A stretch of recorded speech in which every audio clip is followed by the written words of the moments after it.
जय गुरुदेव। और दोस्तों, मेरे चैनल सिद्ध सावर मंत्र में आपका एक बार फिर से हार्दिक स्वागत है।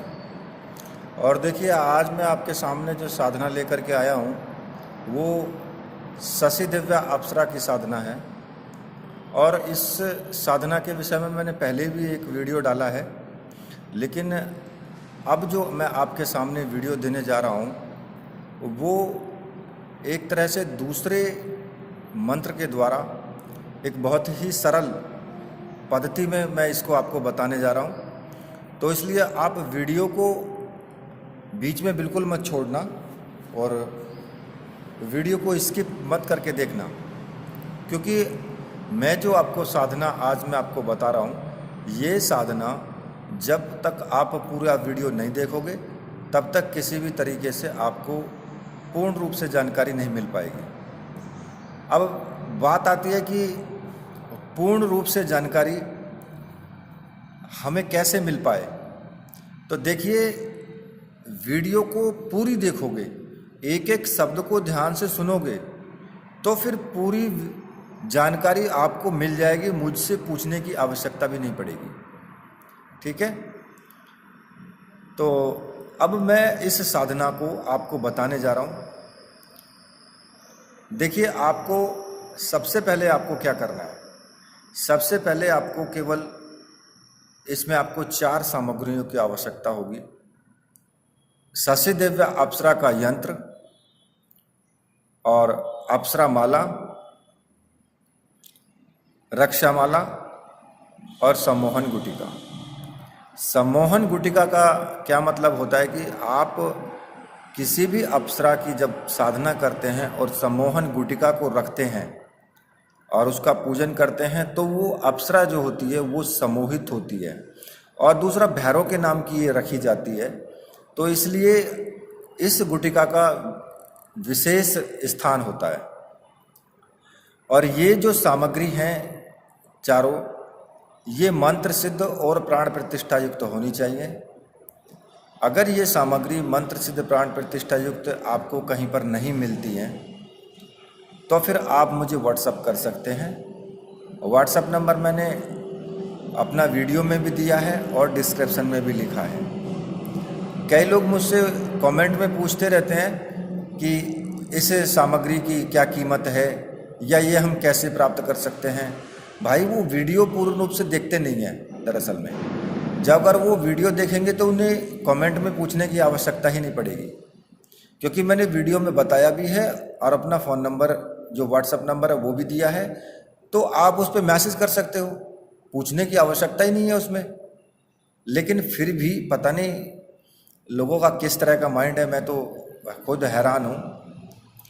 मैं कोई अगर आपको साधना पद्धति बताता हूँ तो उसमें बहुत छोटी छोटी चीज़ों को वो इधर उधर करके उनमें से बात निकाल करके ले करके आते हैं, मतलब कि उनकी जिज्ञासा शांति नहीं होती है।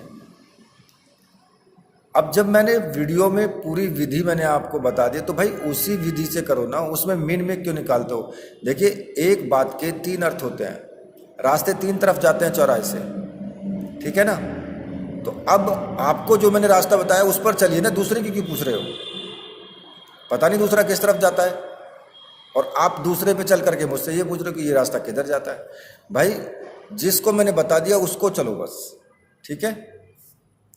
तो ये चारों सामग्रियां मंत्र सिद्ध प्राण प्रतिष्ठा युक्त होनी चाहिए। अगर किसी को नहीं मिलती है तो मुझे व्हाट्सअप कर सकता है, मैं उसको ये साधना सामग्री प्रोवाइड करवा दूंगा, ठीक है। अब बात आती है कि साधना हम किस प्रकार से करें, क्या उसका तरीका होना चाहिए। तो देखिए, साधना में आपको क्या करना है कि एक आपको भगवान शिव की तस्वीर जरूर होनी चाहिए या अपने गुरुदेव की तस्वीर जरूर होनी चाहिए, अगर आपके गुरु हैं, ठीक है। अगर गुरु नहीं है तो भगवान शिव को गुरु मान करके ओम नमः शिवाय मंत्र का जाप करो।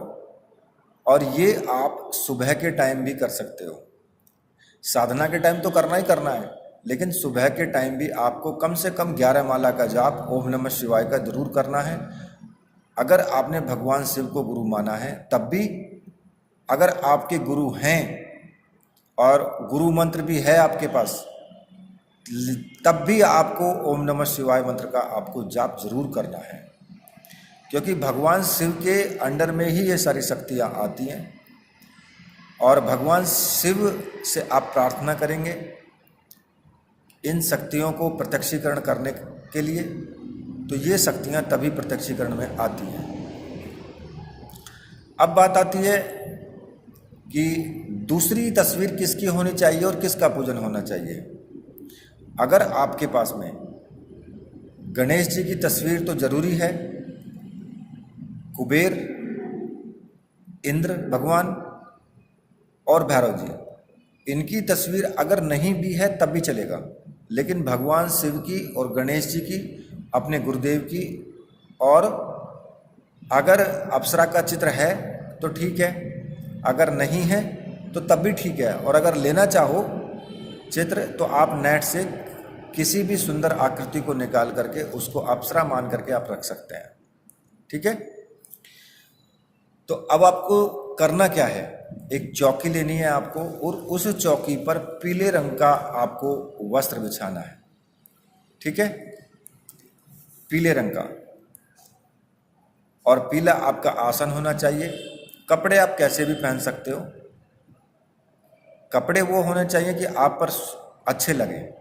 ऐसा तो ना हो कि आप उधर तो अप्सरा साधना करने जा रहे हैं और उधर आपके भी कपड़े और सब बेढंग हैं, दाढ़ी बढ़ी हुई है, बाल बड़ा बना नहीं रखे हैं, किसी भी तरीके से मतलब कि आप सुंदर दिखने चाहिए। इस तरीके से आपको बैठना है कि कोई स्त्री आपके सामने आने वाली है तो फिर आप उसको सुंदर दिखने चाहिए, जिससे कि वो रिझे भी।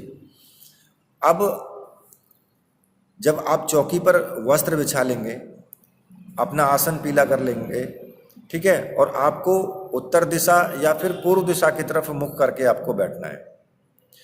केसर आपके साथ में जरूर होना चाहिए। एक घी का दीपक आपको जरूर लगाना है। सुगंधित अगरबत्ती हो या धूप बत्ती हो वो भी आपको जरूर लगानी है। दूसरा इत्र, इत्र की 1-2 बूंद दीपक के जो घी है उसमें आप डाल दें और अपने कपड़ों पर भी इत्र का छिड़काव करें और एक फोहे में इत्र लेकर के और अप्सरा के यंत्र पर भी चढ़ा दें, क्योंकि अप्सरा यंत्र आपको स्थापित करना है। वो आप गुलाब के पुष्पों पर भी स्थापित कर सकते हो और किसी पीले कपड़े के ऊपर भी रख करके स्थापित कर सकते हो। ठीक है, इतना काम हो गया। अब आपको क्या करना है, सबसे पहले आपको भगवान शिव की प्रतिमा का पंचोपचार पूजन करना है। ठीक है, और उसके बाद अपने गुरुदेव की जो प्रतिमा है उसका भी, गुरुदेव का भी पंचोपचार पूजन करना है। और पूजन करने के बाद गुरु मंत्र की कम से कम 2 माला का आपको जाप करना है। उसके बाद भगवान शिव के मंत्र की 2 माला का आपको जाप करना है। ठीक है, गुरु मंत्र अगर गुरु हैं आपके तो फिर आप उसी गुरु मंत्र का जाप करेंगे, अगर नहीं है तो भगवान शिव को गुरु माना है तो फिर ओम नमः शिवाय मंत्र का आप जाप कर सकते हैं। उसके बाद भगवान श्री गणेश का पूजन करना है और भगवान गणेश के किसी भी मंत्र का आप जाप कर सकते हैं, जैसे वक्रतुंडाय हुम या फिर ओम श्री गणेशाय नमः, किसी का भी आप जाप कर सकते हैं। और भगवान श्री गणेश से आपको प्रार्थना करनी है कि किसी भी प्रकार से कोई भी विघ्न मेरी साधना के अंदर आए तो आप विघ्न हरता हैं, तो इसलिए सभी विघ्नों का आप शमन करें। उसके बाद आपको कुबेर जी का पंचोपचार पूजन करना है और भगवान इंद्र का भी पंचोपचार पूजन करना है और इनके मंत्र का आपको 1-1 माला का जाप करना है। जैसे कि ओम कुबेराय नमः 1 माला का जाप करेंगे, ओम इंद्र देवाय नमः 1 माला का जाप करेंगे।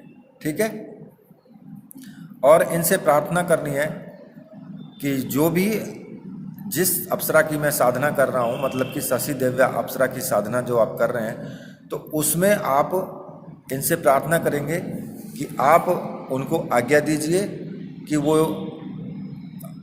प्रकट हों यहाँ आने के लिए, आप ये आज्ञा आप दीजिए। ठीक है, तो आप इस तरीके से उनसे प्रार्थना करेंगे। और उसके बाद अप्सरा का भी आपको पंचोपचार पूजन करना है। ठीक है। अब पंचोपचार पूजन में आप कैसे करेंगे? देखिए, दीपक आप लगाएंगे, सुगंधित अगरबत्ती लगाएंगे, इत्र चढ़ाएंगे, ठीक है, गुलाब के पुष्प चढ़ाएंगे और केसर का तिलक करेंगे और थोड़ा सा नैवेद्य रखेंगे। नैवेद्य का मतलब थोड़ा प्रसाद, और प्रसाद चढ़ाएंगे। तो ये पंचोपचार पूजन में आता है इतना। ठीक है। जैसे कि दीपक होता है ना, दीपक की तरफ हाथ करके और जो आपने तस्वीर रखी है उसकी तरफ हाथ करेंगे। जैसे कि भगवान शिव का है तो ओम नमः शिवाय दीपम दर्शयामि, या जैसे धूप बत्ती है तो उसकी तरफ से ऐसे हाथ करेंगे मूर्ति की तरफ कि ओम नमः शिवाय धूपम दर्शयामि। तो इस तरीके से आप बोल करके, या तिलकम दर्शयामि पुष्पम समर्पयामि, तो इस तरीके से आप ये छोटा सा पंचोपचार पूजन कर सकते हैं। अब उसके बाद आपको क्या करना है, जो सम्मोहन गुटिका है उसका भी आपको केसर से तिलक करना है और यंत्र का भी आपको केसर से तिलक करना है। ठीक है। थोड़ा सा केसर पानी में घोल करके और टीका करना है, और उसके बाद आपको कम से कम 21 माला का आपको जाप करना है और 21 दिन तक ही करना है। संकल्प आपको पहले लेना है। संकल्प में आप अपना नाम, अपने पिता का नाम, गोत्र, आप कहाँ के निवासी हैं, और आप अप्सरा को, यानी जैसे कि शशि दिव्या अप्सरा को मैं मित्र रूप में या प्रेमिका रूप में सिद्ध करना चाहता हूँ, और वो मेरे सामने प्रत्यक्ष मतलब सिद्ध होकर के प्रत्यक्ष प्रकट हों और मुझे सिद्धि प्रदान करें। ठीक है। इस तरीके से आपको संकल्प लेना है, और संकल्प केवल एक बार ही लेना है। जिस दिन आप साधना शुरू करोगे केवल उसी दिन आपको संकल्प लेना है। ऐसा नहीं है कि रोज रोज संकल्प लेना है, क्योंकि कुछ लोग मुझसे कमेंट में पूछते हैं कि जी संकल्प रोज लें। पूजन आपको रोज करना है इसी तरीके से, लेकिन संकल्प केवल एक बार ही आपको लेना है। ठीक है। और उस संकल्प को पूरा आपको करना है। अगर आपने 21 दिन का लिया है तो फिर 21 दिन आपको साधना पूर्ण रूप से करनी ही करनी है। अब मैं आपको मंत्र बता देता हूं कि मंत्र आप कौन सा जपेंगे। तो देखिए, मंत्र आपको मैं वीडियो में भी दे दूंगा स्क्रीन पर ही, और वीडियो में ही दे दूंगा, वहीं से आप ले लेना। मंत्र इस प्रकार से है, ओम श्रीम शशि दिव्या अप्सरा आगच्छ गच्छ स्वाहा। ठीक है। तो इस तरीके से आपको मंत्र ये जपना है। मंत्र में आपको दोबारा बता देता हूं, ओम श्रीम शशि दिव्या आगच्छ गच्छ स्वाहा। ठीक है। अब इसमें आपको कुछ सावधानियां आपको रखनी है। मैंने पिछली वीडियो में भी आपको बताई है, जिन्होंने उर्वशी की जो वीडियो देखी है उसमें भी मैंने सावधानियां बताई हैं कि किस प्रकार से आपको सावधानी रखनी है। और अगर अप्सरा जब प्रकट आपके सामने होगी, मान लिया कि 21वें दिन आपके सामने अप्सरा अगर प्रकट हो जाती है, तो वो घुटने से घुटना सटा करके बैठेगी और आपके कंधे पर सर रख के बैठेगी। तो उस वक्त जब आपकी माला संपूर्ण हो जाए, तभी आपको उसके गले में 2 गुलाब की माला आपको लास्ट दिन आपको ला करके रखनी है। वैसे तो आपका पुष्पों से काम चल जाएगा, लेकिन लास्ट वाले दिन आपको 2 मालाएं ला करके रखनी है। एक माला अपने गले में धारण करनी है और दूसरी माला जब अप्सरा आए तो उसके गले में धारण करनी है आपको। और अपने हाथ पर हाथ रख करके वचन ले लेना है कि मैं जब भी 5 मंत्रों का उच्चारण करूँगा, आपको सशरीर मेरे सामने उपस्थित होना होगा, और जो भी मैं कार्य दूंगा वो कार्य मेरा पूर्ण होना चाहिए और कभी भी मेरी आज्ञा का उल्लंघन ना होना चाहिए। ठीक है। इस तरीके से जब वो अगर आपको संकल्प आपको दे देती है वचन, तो तब आप अपनी साधना संपूर्ण समझना। अन्यथा उससे पहले तो वो खुद ही ये चाहेगी कि साधना भंग हो जाए। ठीक है। और कई लोग क्या करते हैं कि वो जब आपका लास्ट दिन होता है तो लास्ट दिन से पहले ही आ जाती है, और 2-4 माला आपकी रहेंगी, पहले ही आ जाएगी और कहेगी कि आपकी साधना संपूर्ण हो चुकी है, अब ये छोड़ दो। लेकिन आपको छोड़ना नहीं है। अगर आपने वहाँ साधना छोड़ दी तो फिर वो चली जाएगी वापस, आप उसको नहीं रोक पाओगे फिर। तो इसलिए साधना को पूर्ण करना, उसके बाद ही कोई वार्तालाप करना, ठीक है। तो इस तरीके से ये साधना मैंने आपको बताई है, और ये साधना कोई भी कर सकता है, कोई स्त्री पुरुष कोई भी कर सकता है। नॉर्मल साधना है, सात्विक साधना है, किसी प्रकार का कोई डर भय कुछ नहीं है। ये साधना बिना गुरु के भी कर सकते हैं और भगवान शिव को गुरु मान करके तब भी कर सकते हैं। किसी भी प्रकार का कोई भी आप ये समझिए कि किसी प्रकार का कोई प्रॉब्लम नहीं है आपको, क्योंकि जो अप्सरा साधना है वो सात्विक साधनाएं होती हैं, उनमें किसी प्रकार का कोई दोष नहीं होता। ना ही घर परिवार को कोई नुकसान है, ना ही आपके पति पत्नी के संबंधों को नुकसान है, किसी भी प्रकार का कोई नुकसान नहीं है, केवल फ़ायदा ही फ़ायदा है, ठीक है। तो इसी के साथ अब मैं वीडियो को यहीं पर समाप्त करता हूँ। तो मेरे साथ बोलिए, बोलिए वीर बजरंगबली हनुमान जी महाराज की जय, बोलिए मेरे परमहंस गुरुदेव की जय।